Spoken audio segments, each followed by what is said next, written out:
Namo tassa bhagavato arahato sama sambuddhassa. Namo tassa bhagavato arahato sama sambuddhassa. Namo tassa bhagavato arahato sama sambuddhassa. The way to fortunate rebirth, Kamma and its fruits. Sorry, the words are very small, but it's only the title. Okay, so it happens in Jetta's Grove. You know, we all know where Jetta grows. It's the park, and the Tabindika's park is actually the Prince Jetta's park, and the Tabindika actually bought it for the Buddha to actually set up a monastery there, a vihara there. So it happens there with this Brahmin. The audience is Brahmin, the Brahmin Sutta. Sutta, he was the son of Todiyas. So he visited the Buddha, pay respect, and then he sat on the side, and then he started to ask questions. This is always the routine of how the Buddha would start teaching. Is always upon request from somebody. So this time is this Brahmin Sutta, who was actually a young Brahmin who are very knowledgeable also. So he asked a question. He said, why is that human beings are seen to be inferior and superior? So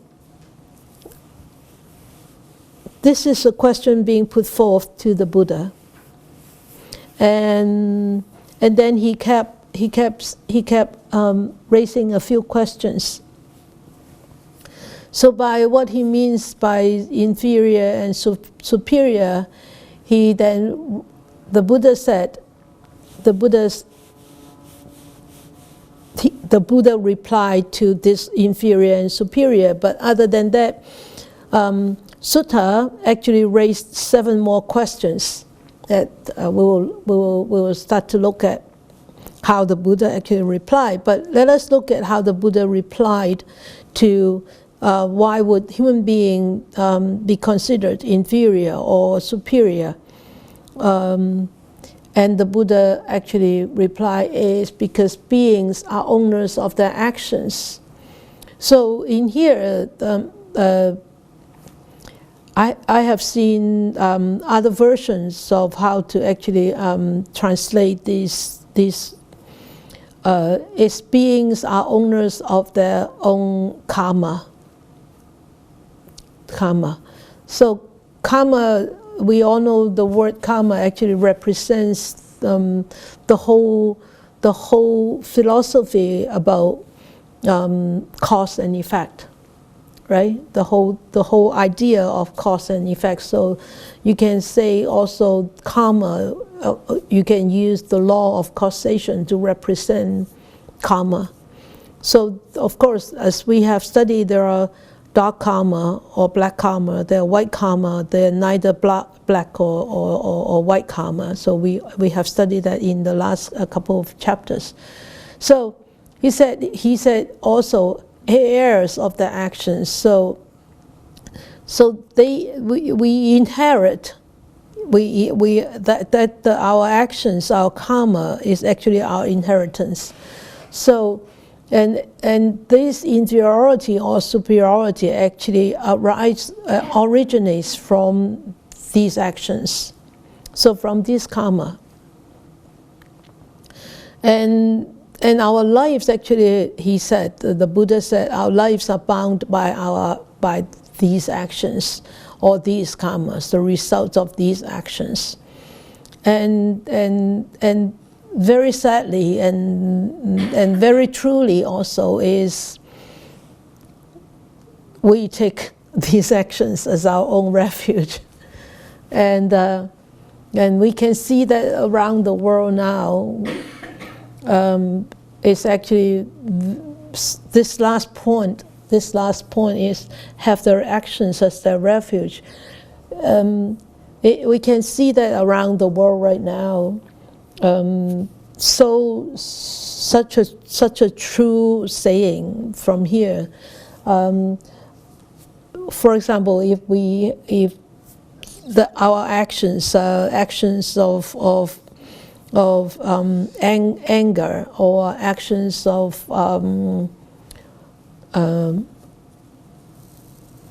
untruthfulness, and we, a lot of times, the results are here. We actually bear the results of being untruthful from the past, or being angry from the past, but now we don't see it as a unwholesome consequence, and yet we constantly still going towards that path of multiplying more anger or multiplying more untruthfulness by expressing those ideas, those thoughts through our actions. So we can see actually people taking anger as their refuge. They're constantly diving, immersing themselves or submerging themselves in anger, or submerging themselves in telling lies with open eyes, and not really feeling shameful or remorseful or remorse about those things. And we can see it so vividly displayed, across the whole world nowadays. So the Buddha said this is actually, because of this, makes people inferior or superior. Okay, so Sutta actually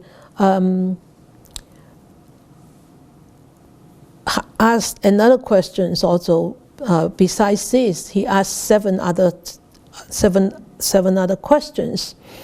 And he said, so for people who are seen to be short-lived and long-lived, and sickly and healthy, so why would they be like this? Why is it like this, Master Gautama, that human beings have these different kind of life? So he asked 7 questions. Why are people short-lived and long-lived? Okay. And then the second one is, why are people sick and healthy? Or sick or healthy? And why are people ugly and beautiful? And why are people without influence or being influential? And why are people poor and wealthy?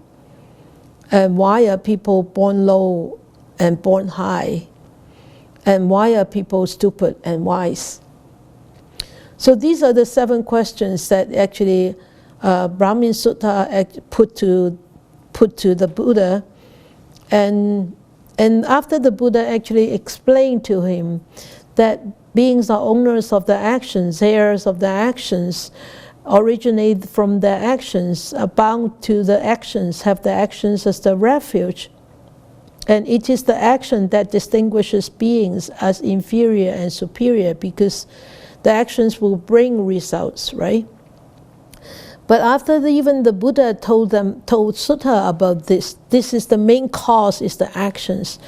But Sutta doesn't understand. He didn't understand. He said, I do not understand in detail the meaning. Could you please explain in detail? Could you please explain clearly? What do you mean by this? So the Buddha said, of course. He said, student, listen and attend closely. So this is always the answer that the Buddha tell the students. Why? It's a reminder, this, I am ready to teach, pay attention. And also, for me, I feel that the Buddha actually constantly remind us as, worldly beings, that means not enlightened. Unenlightened beings is, you have to pay attention. You have to pay attention, because human minds are so dispersed, so unfocused, so dull, so foggy. So listen, pay attention. I am going to teach. So you can see, and also, it's also, I feel myself, this is my interpretation is, when the teacher teaches, you need to listen, otherwise it's disrespectful, right? So you agree, because when students are not listening to you in the classroom, then it's disrespectful, right? So, and the Buddha being the Buddha, of course, we need to respect him the way he should be respected, because he's enlightened and we are not. So he said, so listen, I'm going to explain. So the first question he was going to explain is about the lifespan of people. So long-lived or short-lived. So I used a word to actually encompass the whole thing about long-lived or short-lived. So he said, so reasons for a short life is because it kills. So last week we studied this. He kills living beings, he's murderous, he's bloody-handed, he's given to blows and violence, merciless to living beings. So if somebody actually commits such unwholesome act, we learned from the last chapter is when they die, they will go into the lower realm, right? Remember this? After this body breakup, so after this life, they will be reborn in a state of misery in lower realms. But, in case they have this good fortune, this good karma, not to be reborn in lower realm, but instead of returning back as a human being, he will be short-lived. So you can see that actually there are two types of karma in this, actually in everything, in every one of this.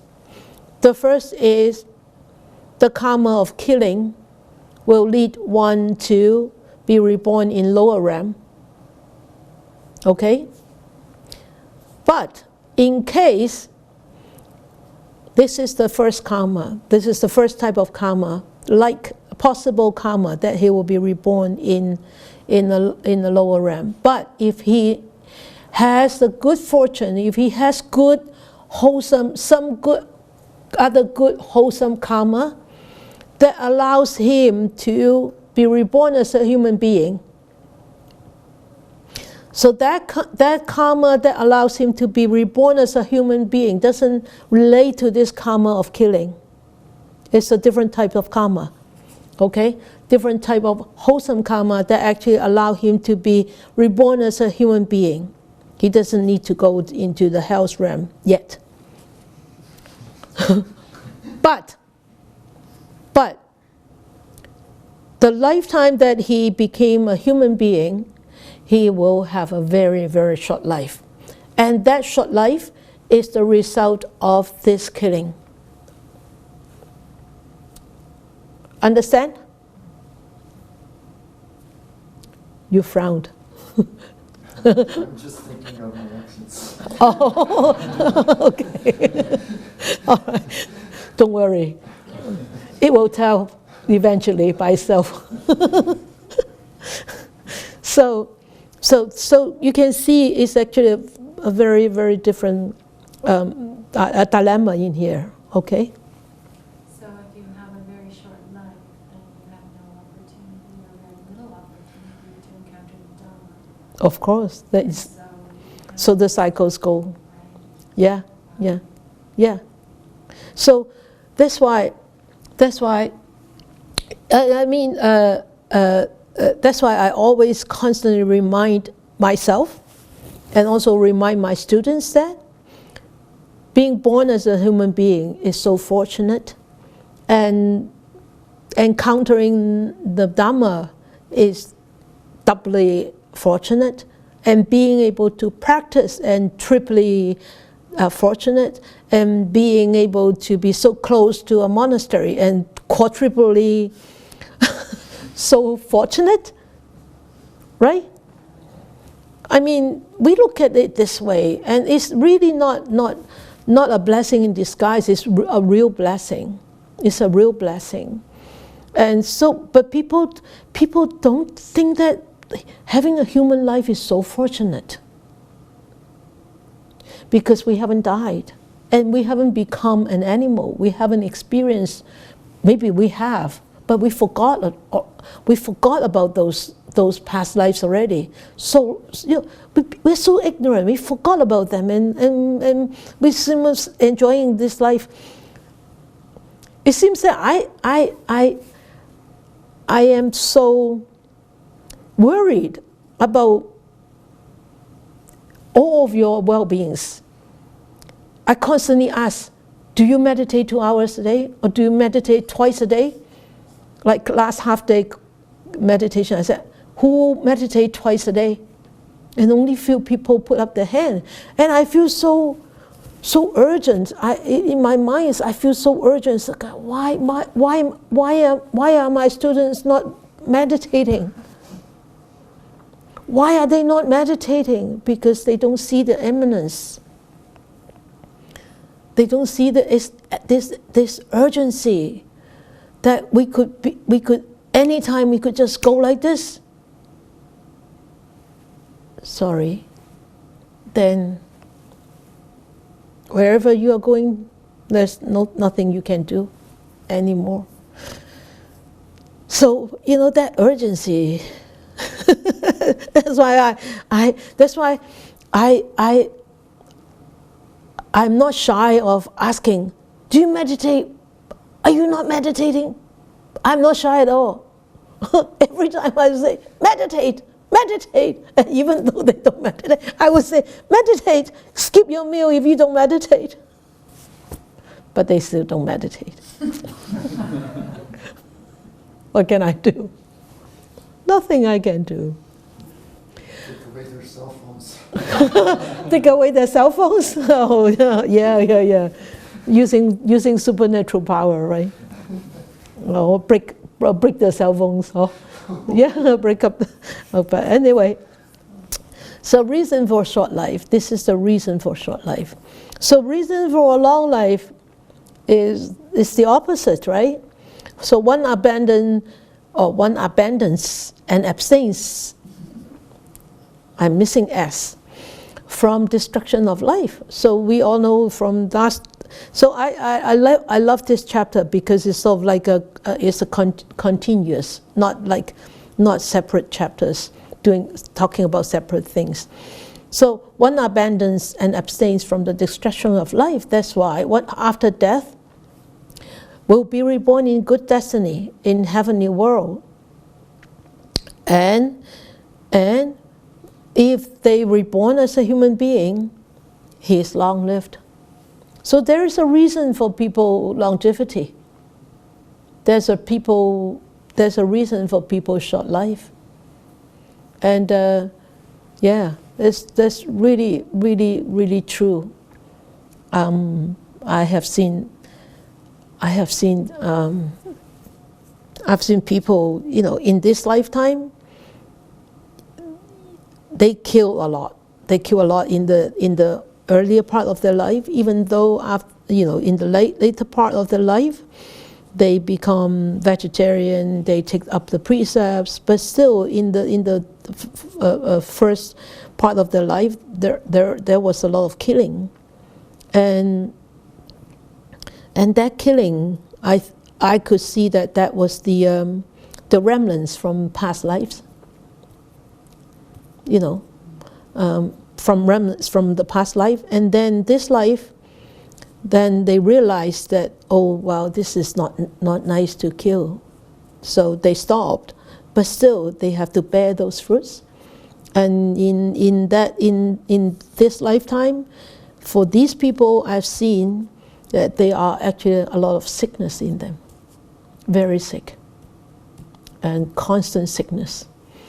So when you are constantly, not in good health, remind yourself, this is the karma from past life. You must have killed a lot in the past life. We talk about this sickness coming. So health. The next one is health. So whether you're healthy or you're constantly sick, there are reasons. Reasons for sickness. Injuring beings with a clod or with a stick or with a knife. That means constantly injuring. So if this is injuring but not killing, okay, so can you imagine if killing? So that's definitely short life, right?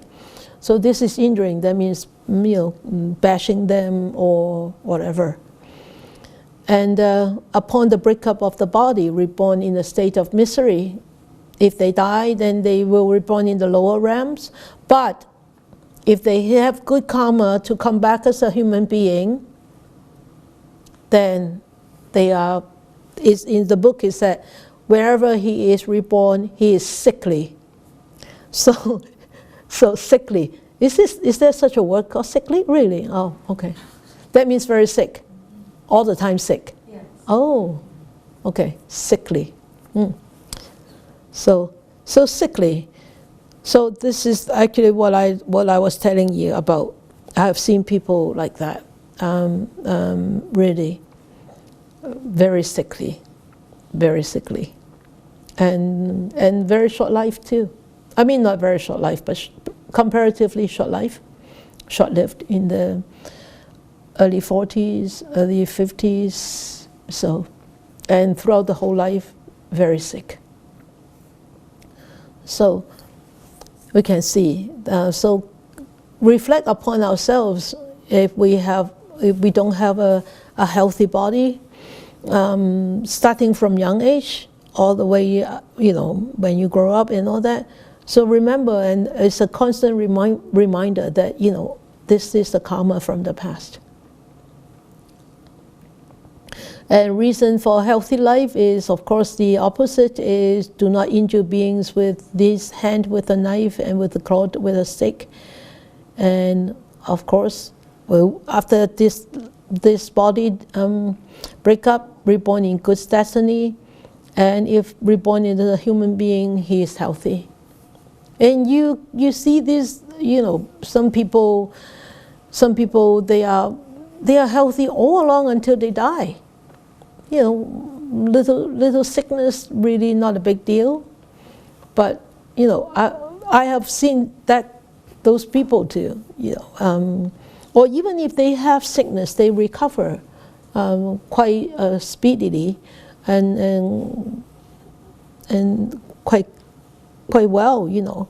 So this is the about the health question. So the third one is about appearance. So he said reasons for ugliness. Angry and irritable character. We don't have to die in order to experience this ugliness. Look at ourselves when we get angry. Don't we look ugly? Right? When we are irritable, don't we look ugly? We do. When we are sulky, we look so ugly. Right? Yeah.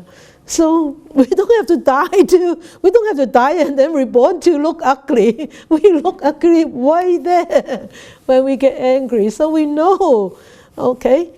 So angry and irritable character. So look at yourself all the time at the mirror. Do I look ugly today? Or do I look beautiful today? Okay? So, and even when criticized a little, he's offended, becomes angry, hostile, resentful, displays anger, hate, and bitterness. I come to see more and more about myself. I was so terrible when I was little, when I was young. So terrible. I was ugly all the time. No wonder I'm so ugly now. I'm still so ugly now. I was so bad when I was young. So bad. And I think because that was a karma from the past, being such an angry person, such a fast, rushy, displaying irritation and agitation so fast, so soon. When I was younger, I mean, I'm still like that, but I think I have make a little progress on this path. Is, you know, I know how to shut my mouth, and I know how to actually, not all the time, but getting there a little bit better, to shut up and not to actually say back or reply back, and just keep quiet. It's really not easy because such a strong habit. I can see this is such a strong habit from the past many lives, and it's very difficult really to change and correct, especially when being criticized and when being whatever, you know. But so angry and irritable character. So well, if you would like to be looking beautiful next life, so start correcting yourself right now this life. And upon breakup, of course, born in misery and lower realms, or if they reborn as a human being, he's ugly, he or she is ugly. And you can see that in animals too. In animals, in dogs, in cats. And even dogs and cats come from the same litter, they all have different faces. And some faces that look beautiful, some faces look really ugly, from the same parents. As I always say, from the same factory. But yet, different face. Okay? So reasons for looking beautiful is not of an angry and irritable character. And of course, not angry and irritable character, this person definitely have a lot of patience. Definitely is very soft and compassionate. Otherwise, they will not. I mean, the display on the face will be like, doesn't look very beautiful, and not hostile, angry, and resentful and hateful, right, and criticize. So when they reborn, of course, in good destiny, and when they reborn as a human being, he is beautiful, he or she is beautiful. And you can see it actually from people's face. You look at them, you look at their face, you feel, some people are beautiful, but they don't make you feel easy and comfortable. Right? But some people are beautiful, but you look at them, it's like an angel. It's like so clean and so comfortable looking at that face. But some people are, yes, they are beautiful, but you don't feel comfortable when looking at them. So there's something missing there. Okay? All right? So next one is being influential or not influential. Is it number 4? Yes. So the status. So it's talking about status. So reason for being not influential is because he's envious. One who envies, resents, begrudges the gains and honor, respect, reverence, salutations, and veneration received by others. So he's jealous. He's jealous of people who are receiving all those gains, honors, respect, reverence, salutations, and veneration. He doesn't like it. And he holds a grudge, and he becomes resentful. So this is the cause. And what is the consequence? Upon the breakup of the body, reborn in misery. And if he has this good fortune to become as a human being, he's not influential. So don't blame others if people don't listen to your comment. Don't blame others. If people don't listen to your suggestion, don't blame others. It's all because of ourselves. Okay? So we haven't listened to others before, so why do you expect people to listen to you now? Right? Because you're envious of, you don't respect people in the past, why do you expect people to respect you now? You can. It's a vicious cycle. Boomerang. Right? What goes out will come round. Boomerang. So reasons for being influential is the same. They do not become envious. They venerate. They happy. Those people are being respected, and those people are being venerated by others, and they don't hold a grudge, and they don't get jealous. They don't become resentful, and sometimes they are happy for others. So when they are reborn, they could be reborn in heavenly beings, or they could be reborn as a human being, a karma that they could reborn as a human being, then they become influential. And you can see from our leaders, from the country leaders, you can see some leaders are very influential. Some leaders are not very influential, but they are leaders. What can you do? They have such good consequence, karma, to be a leader of a country. But yet they influence in many other ways. You can see that they influence in an unwholesome way. Even though as a leader, if they keep on influencing people in an unwholesome way, we better send them a lot of metta, because next lifetime is not a funny lifetime. Yeah, it can be a good one, or eventually, not necessarily the life right after this, but eventually he or she has to go through this kind of difficult lives. Okay. So wealth. The fifth one is wealth. So reasons for being poor, we all know, because people don't give, stingy. To give to ascetics and Brahmins, that means they don't support the sangha. So, and they don't give food, drink, clothing, carriages, garlands, scents to ascetic and Brahmins. So break up. So you all know it's all the same. But if he will be reborn as a human being, have some wholesome karma to be reborn as a whole human being, he will become poor.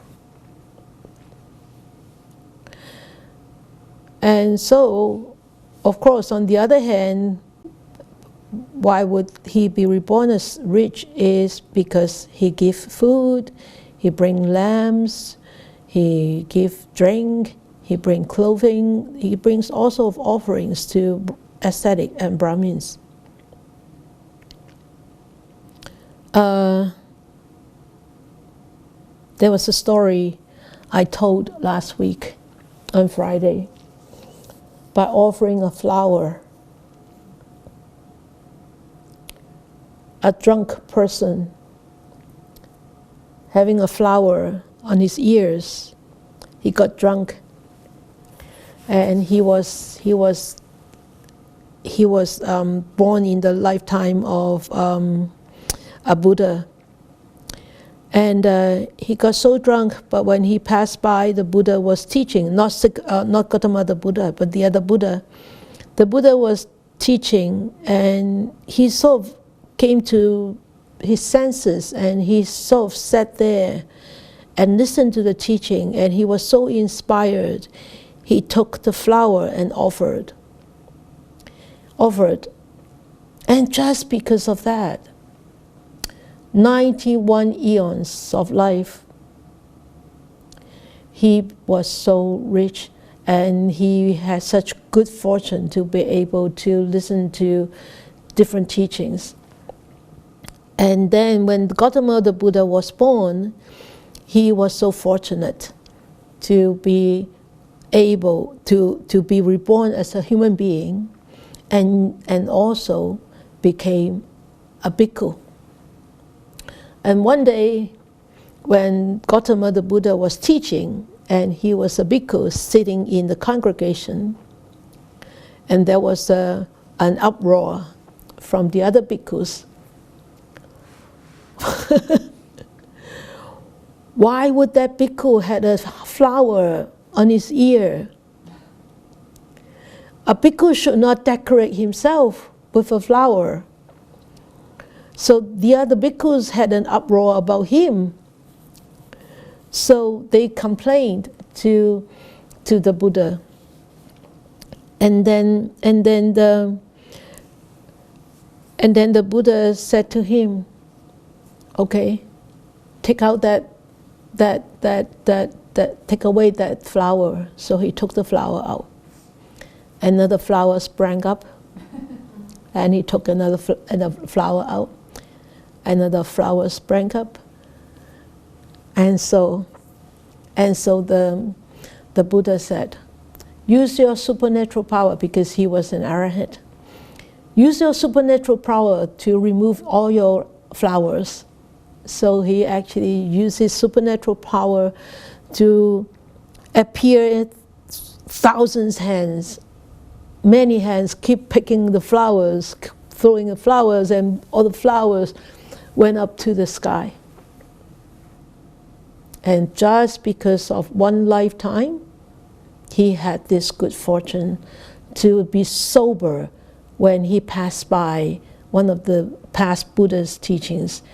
And he, at that time, he just took that flower to offer. You can see such karma. This is wholesome karma. And offering, let alone offering food and drink and clothing and whatnot to ascetics and Brahmins, and reborn in good destination, and as a human being, he's rich. So you can see people born into a family of great wealth, don't become envious to them, because their family definitely in their past life have done many offerings, have given many dana to support the Brahmins and the ascetics. Okay? But this lifetime, how they going to use their wealth is another different matter. Okay? So being born low or high, because one is obstinate and one is arrogant, so he belittles people. So, and he does not pay respect, does not give seat, does not rise up to those people who he should rise up to, and so forth. So that's why when he actually was reborn, he will be reborn in a state of misery, or he will be reborn in a low state. Okay, and then of course the opposite is being highborn, and this is because he's not obstinate or arrogant, and he pay homage, he pay respect, he gives people seed, and he does not make way for one. He makes way for one. He should make way, and he honors, he respects, he reveres, and he venerates. And there are actually many stories about this in the Jataka stories. One Brahmin offered us a chair, just offer a chair to an ascetic. And as soon as he offered a chair, in heaven, there is already a mention in his name. So remember that, right? So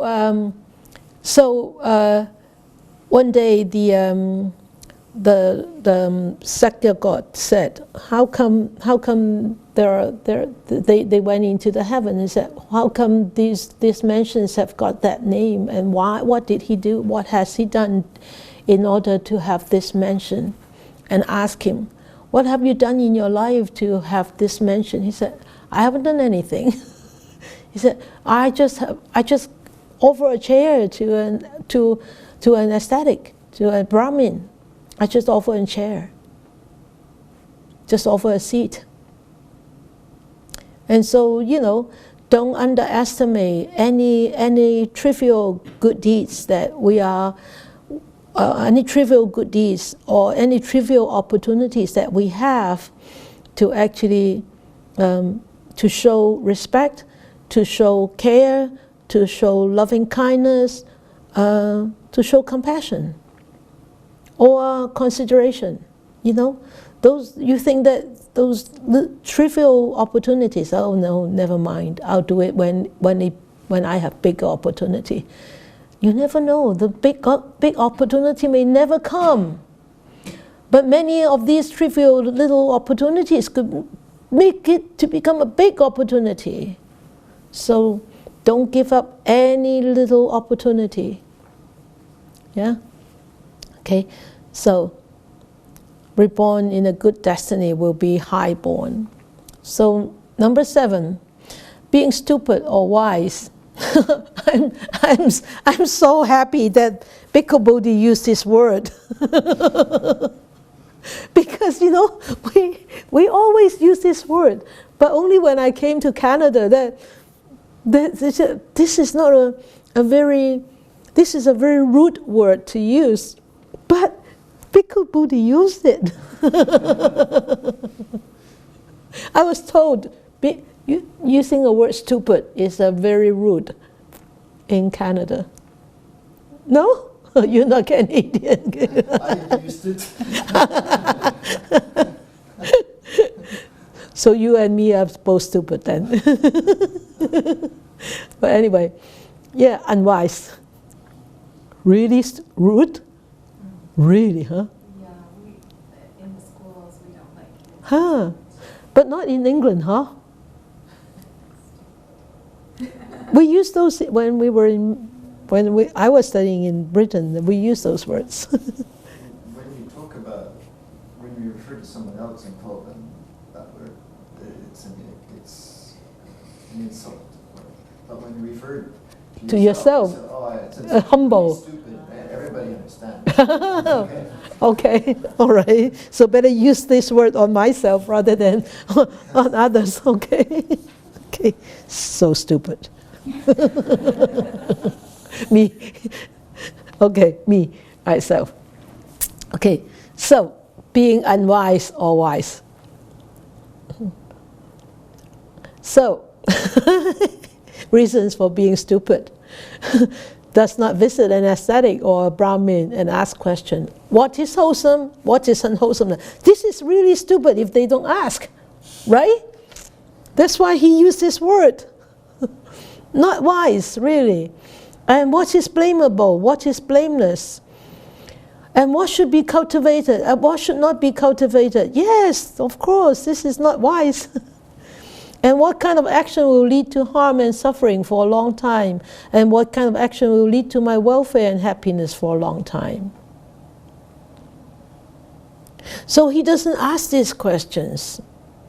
And he doesn't visit a Brahmin, visit an ascetic to ask such questions. So how could he become wise? He definitely will remain in that state of stupidity, right? So remember Mahamangala Sutta. What did Mahamangala Sutta teach us?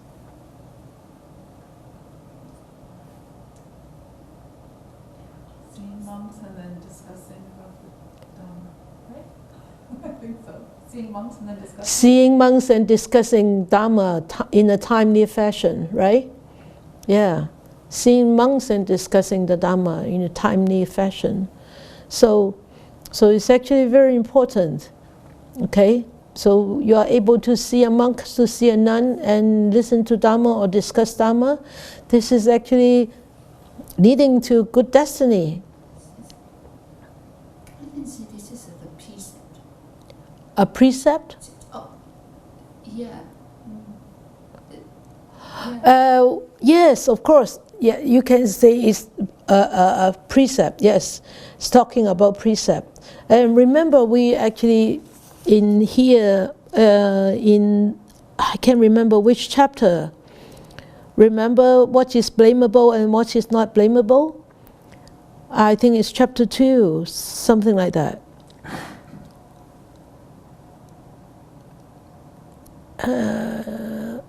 Yeah, I think it's chapter 2 or chapter 3. I can't remember. One should ask. The actions. Oh, the actions and oops, sorry. Blamable, not blamable. It'll come back. No. And the something wrong.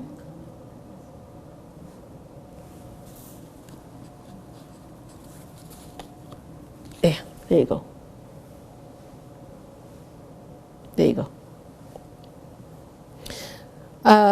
Remember, I think it is in chapter 2 or chapter 3. I can remember.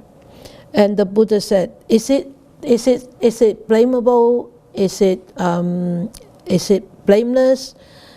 What does the wise person say?" Okay. So what does the wise person say? What would your teacher say? Is it blamable? Is it blameless? So that means morality. Okay? So what kind? Reborn in a state of misery. And if reborn as a human being, he is stupid. He's not very wise. Okay? So the opposite is, he will ask all these questions. I forgot about the opposite. I forgot about the wise, being wise. So that means he will go and visit, and then he will ask these questions, and he will be reborn in a heavenly world, or if he reborns to a human state, he will be very wise. So the Buddha said the way that leads to short life makes people short-lived.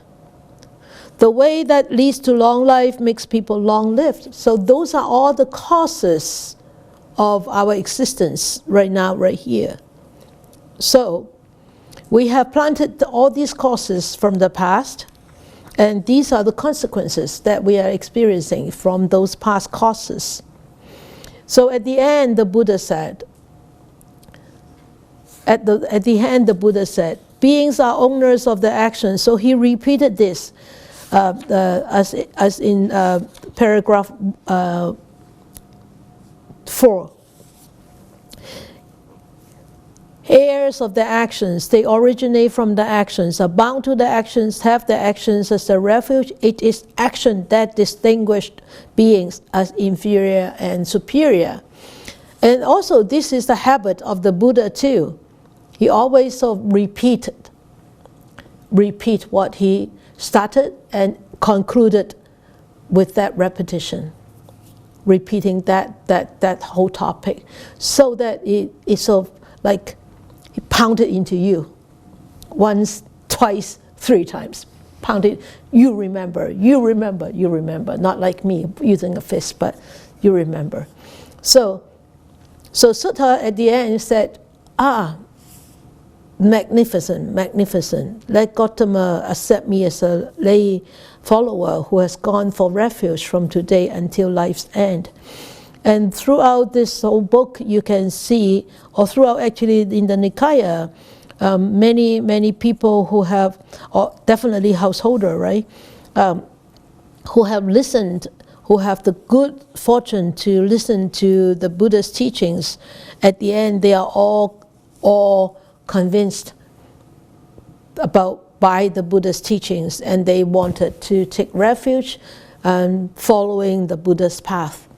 So a lot of actually teachings actually would end with such a paragraph. Okay. I did not animate the reflections. So, finish this chapter. We have 15 minutes to discuss reflections. The law of karma. Look at the first one first, please. The law of karma. So is it fate, or is it also a changing process?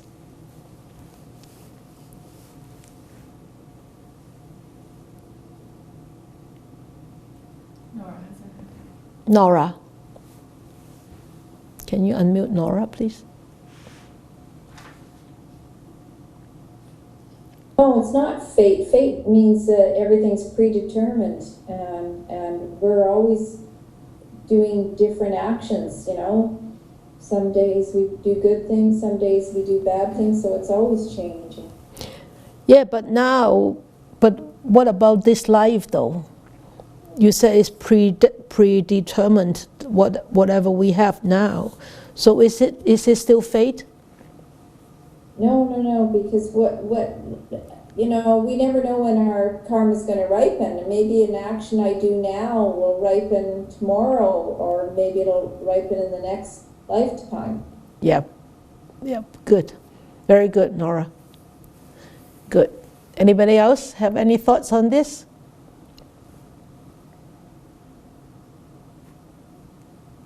No? Is it a changeable process?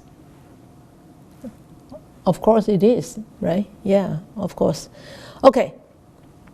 So in this lifetime, trying the best or not, will it affect whatever we are born with? For example, we are born with being poor or being not wise. So if we try our best, or if we don't try, would it still change? Would it affect what we were born with?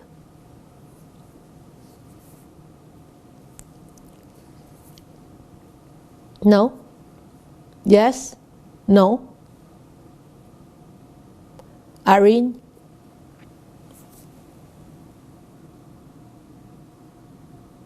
Yes, it will affect. It will affect. Okay. Yeah, Can you give an example? But referring to the story of Liang Fan. Okay. Yeah. Yeah. And also, and then this, remember two phrases like to know what you, what is it? To know that your past. Look at what you are. 若知前世因，今生受這事。Okay. Yeah. If you want to know what your future be, just look at the present what you do. Yes, that's good. Yeah. So that will definitely will affect. Yes. So if you're being lazy, not doing like when you taking exam, if you don't study, you know the result. Yeah. Yeah. Right? It doesn't matter how smart that you are. Yeah. So, right? If what that you're born with, if you're smart or clever. Yeah. But if you put in the effort, then during the exam, you may get passed by and may not. Yep. You may fail too. Yep. Good. Thank you. So Irene was sharing a story, which is actually a very common story in Chinese. Somebody is called Liu Fan, and of course in the old days. And one day somebody read his face and read his life, about his past life and also this present life, and he was striving to become so to become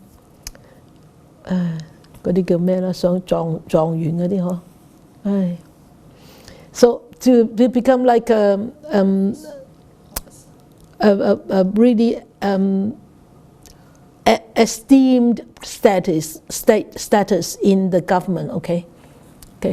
So anyway, so this person who the whatever you call life reader said that, oh well, you are destined to have no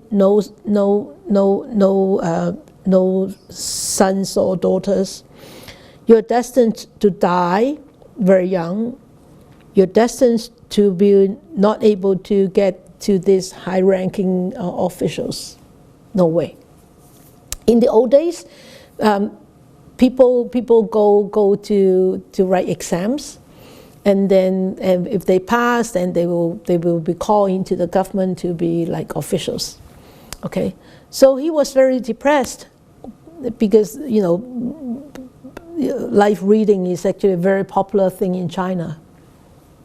He was very depressed, and one day he walked by a monastery, and then there was a Chan master tell him, we can all change our life. We can all change our life if you start doing wholesome deeds. So he thought about that, and he started changing his life. He started doing a lot of wholesome deeds, little ones. And eventually, it seems that the life reader was correct to a certain extent, and then after he had done so many little wholesome deeds, his life started to change, shift, and eventually he had a son. He became one of the very renowned official, and he long lived. So there are many stories like this. So we could definitely change our life. There are actually 4 phrases for a passage in Chinese. It's that if you want to know about your past, what you are going through right now is a vivid example of your past. If you want to know about your future life, it's what you are doing right now in this present life. Okay, so that's it. So in these 7 types of karma, which include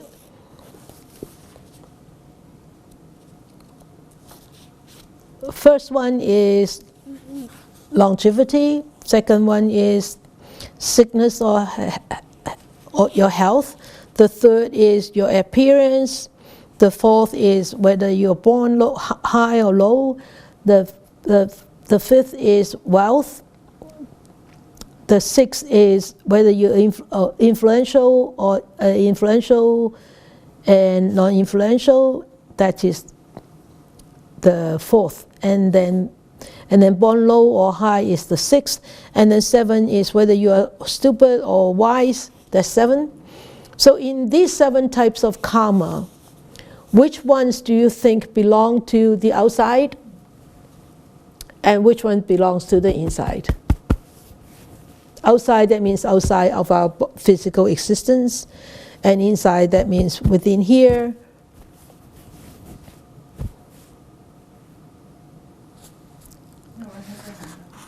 Nora, okay, good.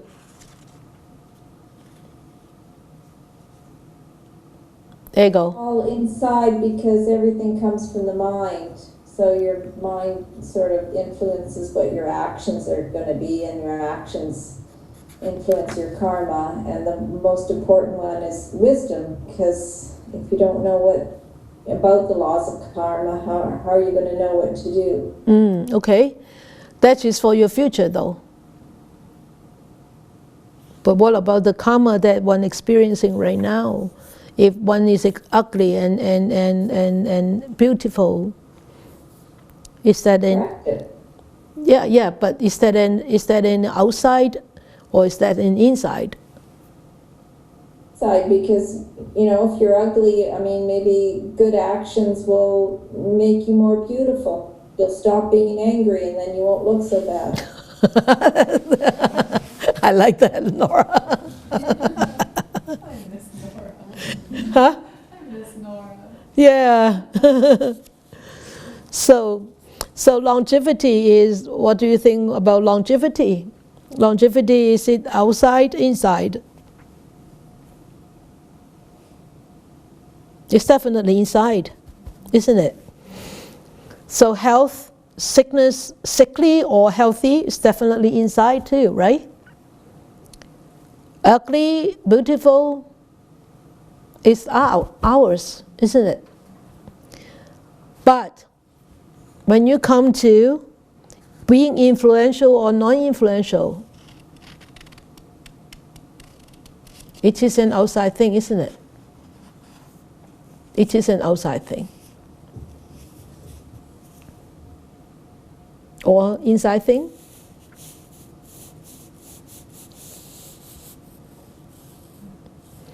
What about being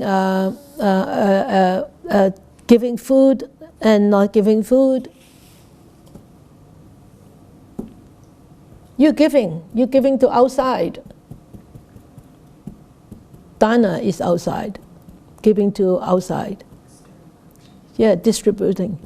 What about being low-born, being high-born? Inside, outside?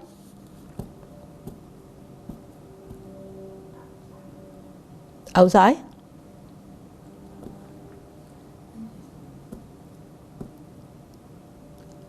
Outside, inside?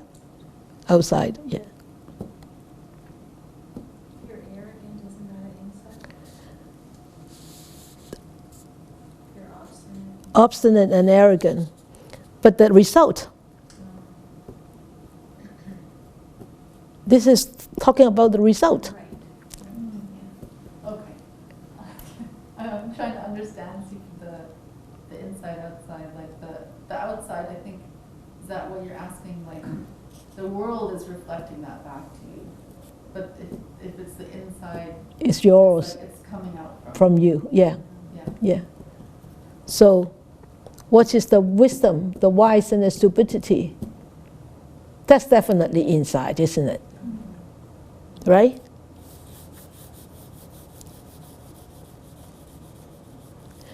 But as Nora said, we can change that karma by changing from inside. But if the karma is already here, then the karma is already here, right? Then we could actually see this is an outside karma and or inside karma. Or I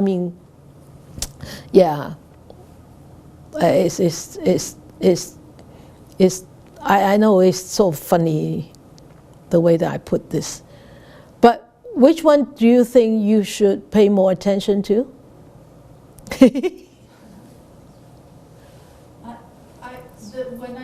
When I first read the question, I thought obviously inside, because that's where you see it. But now, if the outside's actually really helpful, because it's like, how often do you really look in a mirror, or how often do you really look at yourself? But if you see everything around you reflected back at you, right? So, whether or not you have whether or not somebody listens to you, Yeah. right? Like Yeah.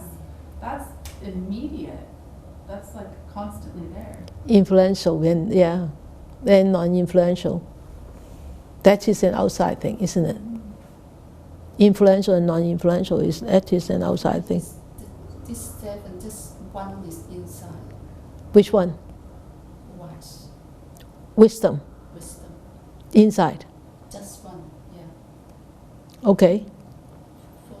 I see you, I cannot distinguish whether you are so-called wisdom, Wise or not. But for other things, even though you are sick, I can see you are sick.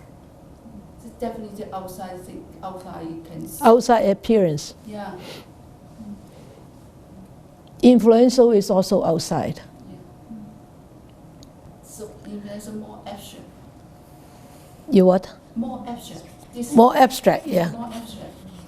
The sick, you can tell from people's appearance. These are all outside. Yeah, and for me, just one is inside. Or you can, yeah, you can also say that the long life, you can see is also, it could be, it appears that you are out long living. It has to appear. You all have to see it. The health, you have to see it. The ugliness, the appearance, the wealth, you have to see it. Then the, what else? The low-born and high-born, influential, non-influential.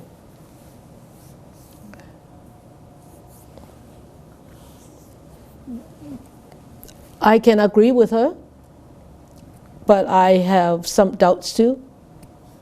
We need to put this more into reflecting. So, which one would you pay more attention to, though?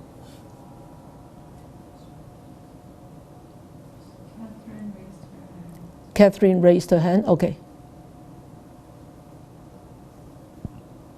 Catherine. Would say the inferential one. Okay. Because I think I have to pay more attention to that, because the envy part, being, begrudges other people's gain or something. Sometimes that might happen, and then now I know that that will need to. Is inferential like same as charisma? Oh. It's slightly different. I think charisma, influential. I think these are two different things. So charisma is sort of like attracted, but not necessarily influential, right? Charismatic. Is that charismatic? Charismatic. Oh, charismatic. Charismatic, yeah. Charismatic people, you are attracted to charismatic people, but they are not definitely influential. Not necessarily. Not necessarily influential, right? Yeah. So influential people are charismatic. To a certain extent, they are charismatic. Influential people, otherwise, how can they influence people, right? I think they definitely have some charisma there. But charismatic people, not necessarily influential. Influential people could be charismatic too. They have to be. Right? Yeah. Okay? Good. Would you say like in the court, like a judge? Yeah. It's very influential. Yeah, but he's not necessarily charismatic. Oh no. Yeah.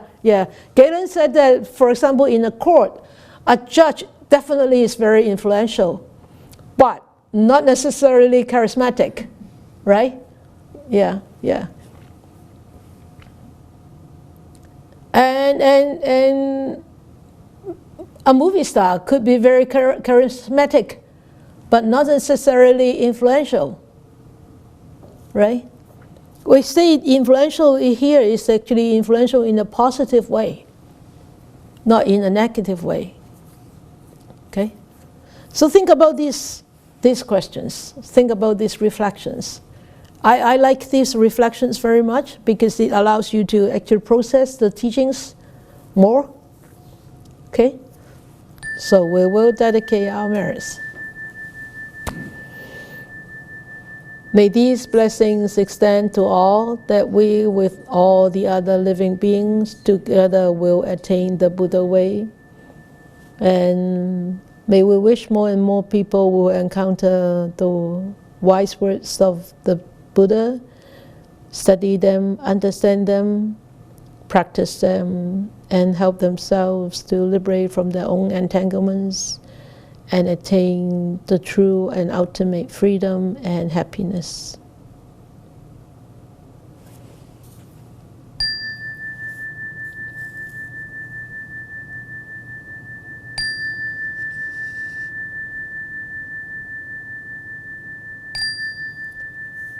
May you all be safe and secure, happy and peaceful, especially those people in California.